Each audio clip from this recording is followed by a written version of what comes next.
आज हम देखेंगे कि हम अपने नेस्टेड एरे से वैल्यू को किस तरह से एक्सेस कर सकते हैं। ठीक है, तो हम क्या करते हैं, यहाँ पर एक नेस्टेड एरे बना लेते हैं। Late nested ARR। ओके, और यहाँ पर स्क्वायर ब्रैकेट लगाया। यहाँ पर सबसे पहले हमने लिख दिया HTML, दूसरा लिखा C एंड थर्ड वैल्यू लिखी हमने C++ एंड फोर्थ वैल्यू हमने लिख दी जावा। ओके, एंड फिफ्थ वैल्यू हमने लिख दी यहाँ पर, सपोज दैट हमने लिख दी कॉटलिन। ठीक, तो हम क्या करते हैं, हम ये C++ और ये जावा की जो वैल्यू है इसको हम नेक्स्ट सेकेंड एरे में डाल देते हैं। यहाँ पे हम क्या करेंगे, एक और एरे बनाया और इसके अंदर हम डाल दी। अब ये क्या हुआ, this one array and this one array, यानी इस एरे के अंदर ये वाला एक एरे है। ओके, तो ये क्या बन गया हमारा nested array. Okay, so how we will access the value from this nested array.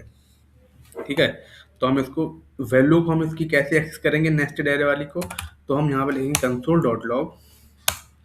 अगर हम नेस्टेड ARR और स्क्वायर ब्रैकेट में लिख दें 0 1 2 0 1, सपोज हमें 1 वाली वैल्यू को एक्सेस करना है, यानी जिसकी इंडेक्स वैल्यू 1 है उसको एक्सेस करना है, तो हम यहाँ पर लिखेंगे 1। सेव किया हमने और यहाँ से हमने इसको रन किया, तो हमें 1 इंडेक्स की वैल्यू जो थी C वो मिल गई। अब 0 1 2 इंडेक्स पे क्या है, 2 इंडेक्स पे ये पूरा ही पूरा एरे हैगा। ठीक, उसके बाद थर्ड इंडेक्स पे कॉटलिन है। अगर हम यहाँ पर 2 लिख दें, 2 लिख के सेव किया, तो अब हमें कौन सी वैल्यू मिलेगी, तो देखो हमने जब 2 इंडेक्स लिखा तो हमें C++ और जावा दोनों ही मिल रही, लेकिन हम चाहते हैं हमें सिर्फ और सिर्फ जावा चाहिए। तो अब हम इसको कैसे एक्सेस करेंगे, तो हम यहाँ पर एक और एरे का सिंबल लगाएंगे और यहाँ पे लिख देंगे। तो 2 हमने जब किया था, जब हमने 2 लिख के हमने रन किया था, तो हमें C++ और जावा मिल रहा था।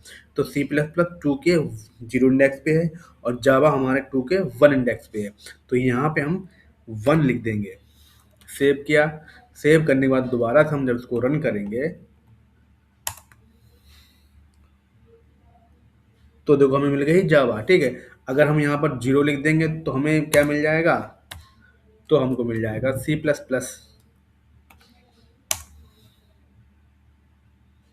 देखो C++ हमारा आउटपुट आ गया।